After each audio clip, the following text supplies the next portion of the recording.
Hello, everyone, and welcome back to another episode of Tracy's Takes.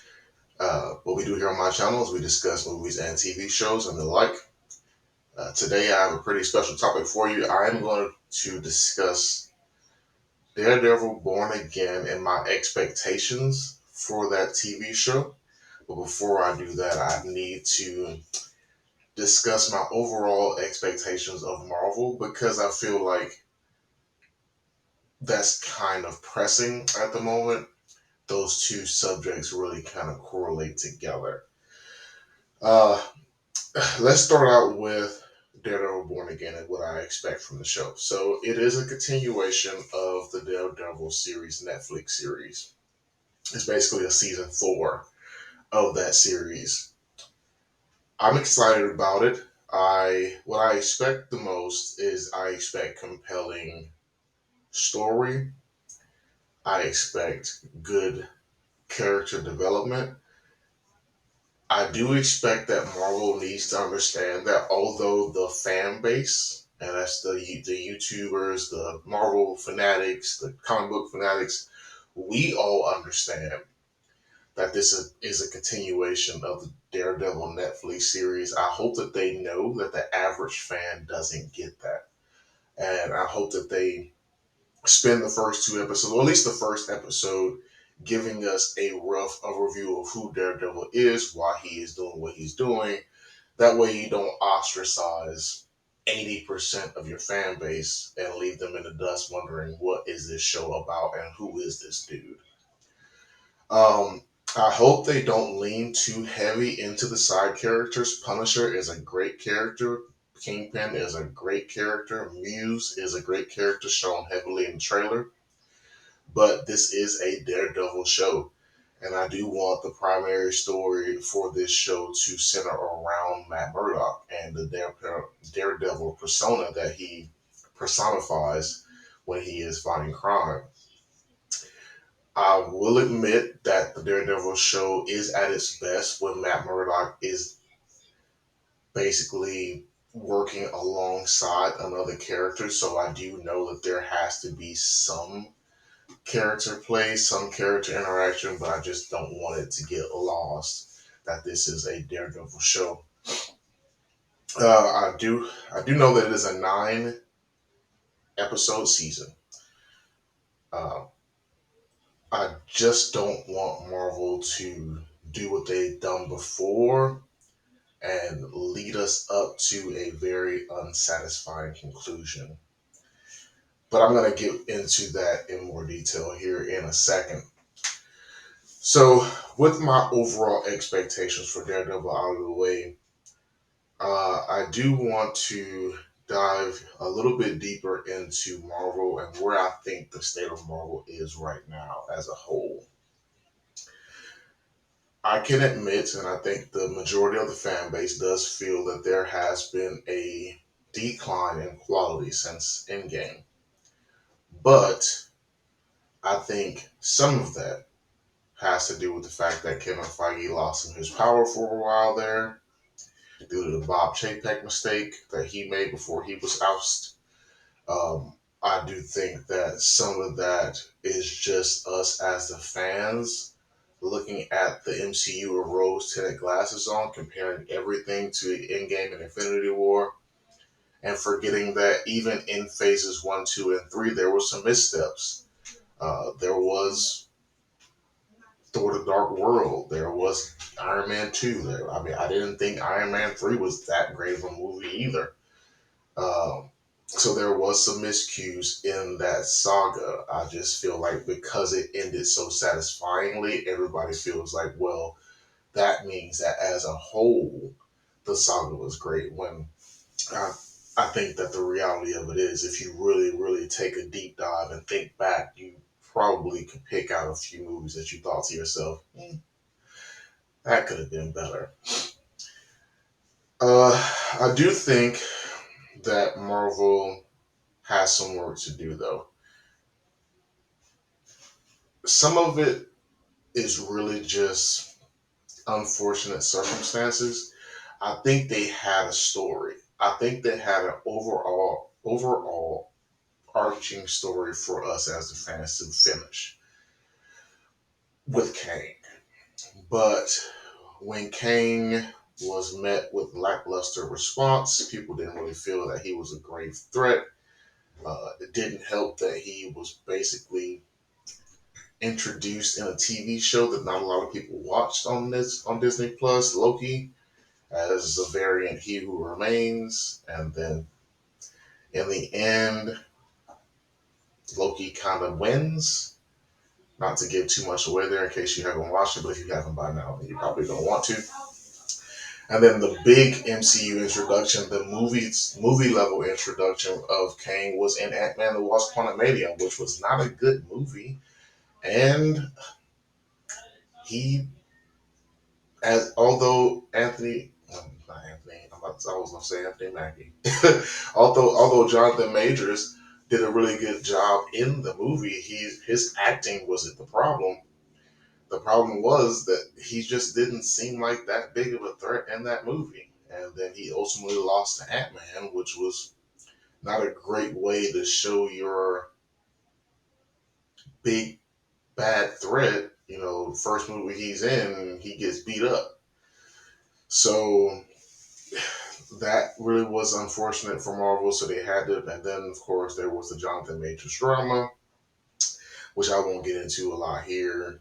Uh, I do think that even if that drama that he had in his personal life wouldn't have happened, I think that Marvel would have pivoted either way because there wasn't a lot of fan enthusiasm for that character Kane. And he just really did a bad job showing you what kind of threat he was in the writing. So I think they would have made a major pivot from that character, regardless of what happened with Jonathan Majors and his personal legal troubles. With that aside, though, Marvel has made some missteps on their own. And I think some of this was due to Bob Chapek, and the mantra he had was just to put everything out as fast as you can, make it, shoot it, get it out on Disney Plus. So we need to milk this cow until the milk runs dry. They were putting out some content that the fans just didn't like. I'm gonna be honest. You know, there was some big missteps. There was She-Hulk, a comedy TV show that wasn't funny. They had a Moon Knight show, which I was looking forward to. I was That was probably outside of Falcon and the Winter Soldier my most anticipated show to drop on Disney Plus. And although I liked the show, I do agree that the show Moon Knight did not end very well. Uh, and a lot of people, besides people like myself, just outright didn't like it. Um, there was a couple other shows that were mixed received. You had the Miss Marvel show, which I also thought was delightful, but a lot of people didn't like that show. The only show that they dropped so far that everyone far and away can agree was a great show was the WandaVision show, but that was the first show they dropped, and that feels like eons ago.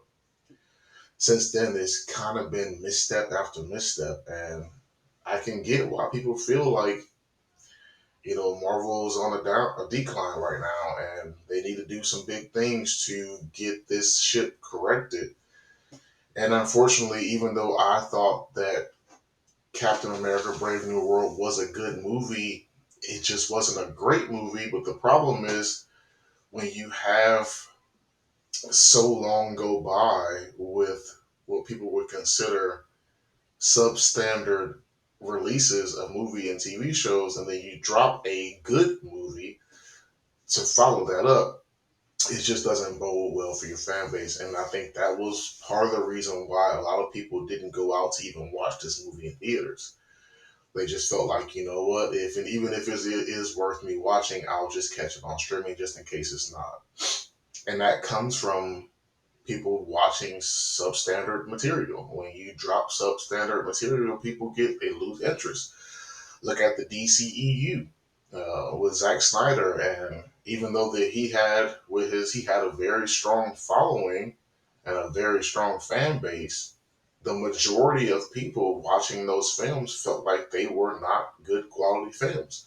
So each film progressively did worse at the box office, had worse viewership, and people just, in the end, even with a good Flash, I mean, honestly, The Flash was a pretty good movie, but because people had checked out, that they had to do a full studio reboot with James Gunn and Peter Safran now. Fingers crossed that turns out okay, but to that point, if you're the powers that be at Marvel, you gotta write this ship and you gotta write it pretty quick.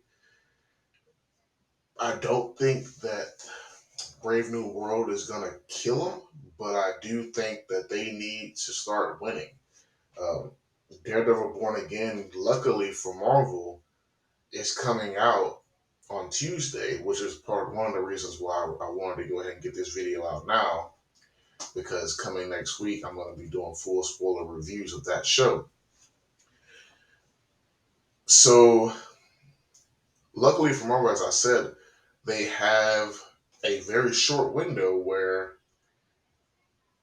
Brave New World opened, and even if Brave New World didn't do fantastic, you still have this short window where your fan base, your loyal fan base, is probably going to just give you a chance to see what you do with Daredevil Born Again. And because of that, I feel like they've got to get a W here. They've got to get a W here. Um, I'm excited for the show. I'm looking forward to it. As I mentioned, I'm going to do a open spoiler review of every episode that drops all the way up to episode 9, even if I feel like it's underperforming. I'm still going to give it its due and try to watch it all the way through to the end, because I think Marvels do that. They've given me enough quality movies and TV shows for me to say, you know what, I'm going to give them the opportunity to try to correct the shit. I'm not going to just jump off the ship because we're not going the right direction when I think we should. But like I said, luckily for Marvel, they have some things kind of going their way. They seem to be very confident in Thunderbolts. They seem to be very, very confident in Fantastic Four. I'm looking forward to all of these, and I will do a non-spoiler review and then 100% do a spoiler review of both of those movies when they drop, or shortly thereafter, of course. But I said all that to say the state of Marvel is in sort of a flux, but they have breathing room in front of them.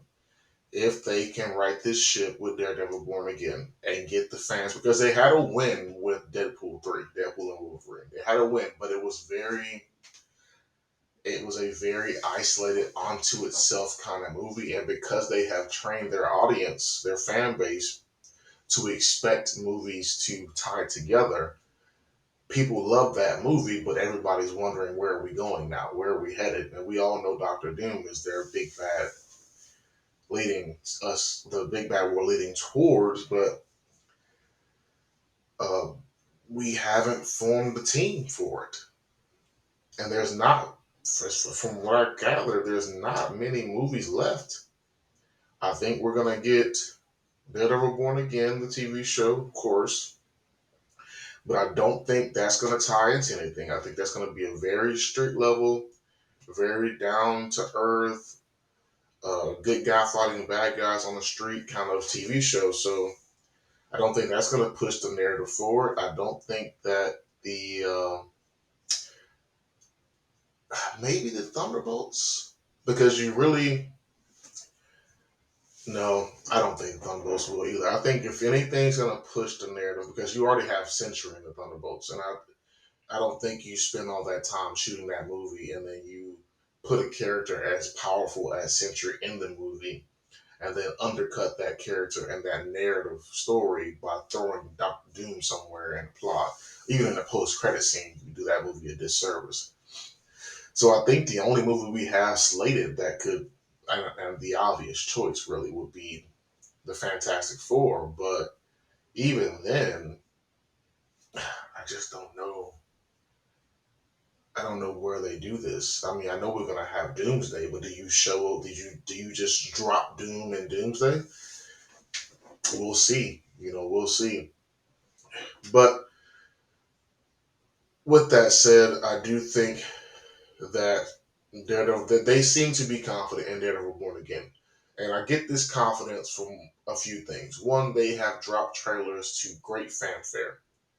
The trailers are hitting on all cylinders. Everybody's watching them. Even the little variations, there people are making YouTube episodes about each variation, each trailer. I'm not doing that here, but so clearly people are interested. Marvel clearly has confidence in what they've developed because they already greenlit a season two, and I was going to mention this in my movies news segment on Monday. Keep your eyes open for that. But go ahead and bury the hatchet here now. The creative team has already said that they have it set up and planned for this to continue on to season three, and then beyond that. So that's how much confidence they have in this show. And anytime that a studio has that much confidence in the show or movie, it gives me confidence that it's a good product. Because if it wasn't a good product, we get well, or if they weren't very confident in the product, we get a Brave New World situation where they show you everything they have that's going to be good up front, and just hope you buy the ticket. So with that and that level of confidence, I am confident. Again, I'm looking for them to give us good narrative story. I'm looking for good character development. I want them to open the door of this season, letting the new audience know what we're working with, what we're dealing with, and why we're here. I do hope they have a story that's easy to catch on to and a story that captivates the audience and really locks you in. I There has to be a big plot some right in the middle because they put that episode 5 and 6 together. I am super curious about that. And honestly, if that was a marketing strategy, it worked. That made me even more interested in the show because I'm thinking if you went out of your way to tie two episodes together almost middle of your season, there's got to be something big happening there. So, like I said, if it was just a marketing strategy, kudos to them because that was a good marketing strategy. I am hooked. I am looking. I want to be watching episodes 1, 2, 3, or 4, just like trying to see if I can piece together what could be possibly going to happen in 5 and 6. So, hey, kudos to Marvel for if that was a marketing scheme, it was a great one. But I don't think that it was. But like I said, if it was a great one.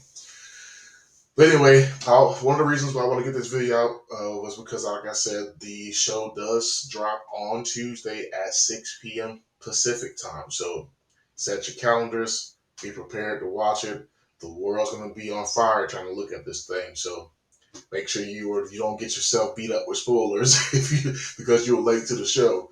Another reason why I wanted to put it out because tomorrow is Friday. I have decided that I will not make episodes on Saturday and Sunday just to give myself a break and also to work out any technical bugs that I need to work out while I'm still getting the show up and running to the standard that I would like. Tomorrow, a new episode of Severance drops on Apple TV. So I will be doing a open spoiler discussion of that episode. I think it's episode 7, if I'm not mistaken. Episode 7. I will be doing open spoiler discussion of that episode tomorrow. So stay tuned and keep your eyes peeled on the channel. If you have not already, please like and subscribe. And if you disagree with me in the state of Marvel, or if you agree with me, if you're looking for the same things about Daredevil Born Again that I am, or maybe you have a few different interest points, leave your comments down below in the comment section. And again, I will catch you guys in the next episode. As always, thanks for watching, and I'll see you next time. Take care.